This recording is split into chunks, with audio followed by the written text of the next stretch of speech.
Okay, don't see many of these about anymore. It's an old ALFA LAVAL milk tank. I think it's about 750 gallon, 600 gallons, something like that. Probably 750. It's got 2 water pumps. Pump the chilled water about, makes ice on. Here we go. Yeah, it makes ice on. It's got 3 separate circuits, 3 valves. It's quite odd. It's got a distributor that feeds the valves, which doesn't. I mean, it's been like it for 30 plus years, but it doesn't look right. We put a new solenoid on there a few years back. I think we put it on and then it buzzed. So I can't remember what we did, whether we pinched it or. Anyway, what we've got now is if I turn the pumps on, one of the paddles comes on, the other one's never worked. This one doesn't fire up. Originally, it would have brought the paddle on, then that pump would have come on with a time delay with a thermal relay, one of them Sunvic thermal relays, and then that one would have fed this one to come on. So we'll have to delve into the electrics box in here and see what's going on. Although yes, they used to have an overload, didn't they? The thermal overload for the pump, but that doesn't look like it's popped up at all. It might be it's just burnt the wires off. Anyway, let's get the cover off and have a look.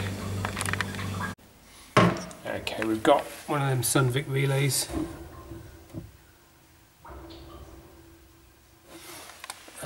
There was oh, there's another one there. There's another one. So that's probably. I expect one of them's been bypassed because we've got that contactor. I've got a feeling they just fired everything up in stages. I'm not sure on the logic on it, except these things do pull a lot of current when they first fire up, so it might have been to limit the inrush current.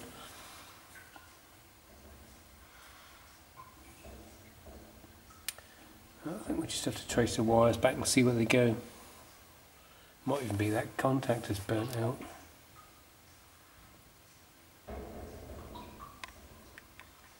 Yes, that one there, it's not working. It's got power to it, it's got mains to it, it's got switch lines, it's got a neutral. That's the output. And that red wire's the input. It's just not switching from 2 to 3. So we'll probably put it into that contactor. That other one's been disconnected similarly.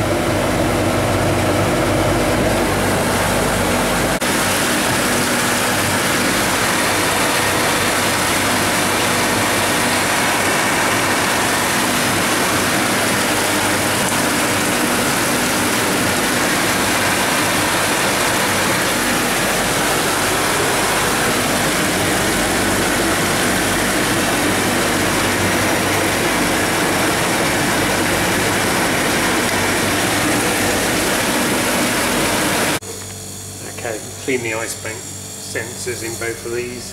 Got the third one to do. Top the water level up. Got both these pumps running again. So that's about it for this end. Okay.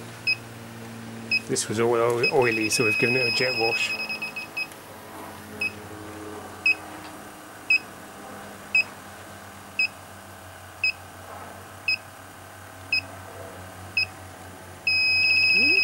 Goes off on that where that lug is.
That's another favourite.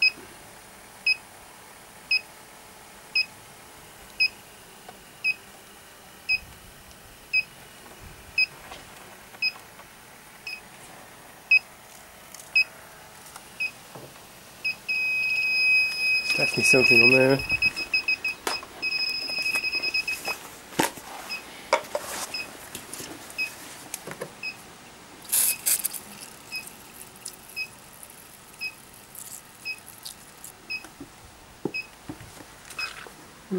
Well, it's not pouring out.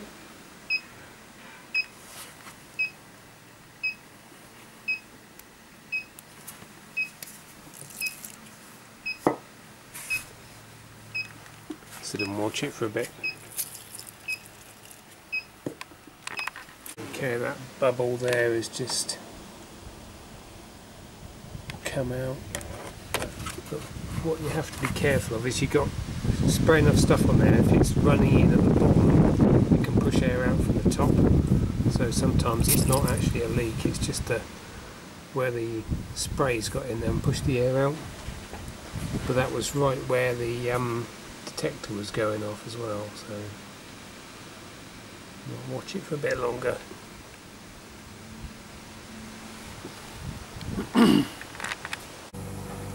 Alright, clean the sensor, white bank sensor, then put it back in there, and then we noticed it wasn't working properly. It worked for a bit and then it would stop, and then it worked for a bit and then it would stop, and it should be on all the time when the two pins are uncovered. So we've got that stuck in there. On that one, open line. On the second one, open line.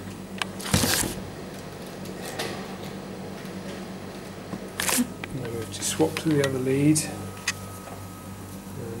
This is the short one. Yeah, see? It's connected. So that one, the longer pin, isn't making connection somewhere, the wire's broken. It's probably in the end here. Sorry, probably in the end here somewhere. Right, anyway, put a new one on there.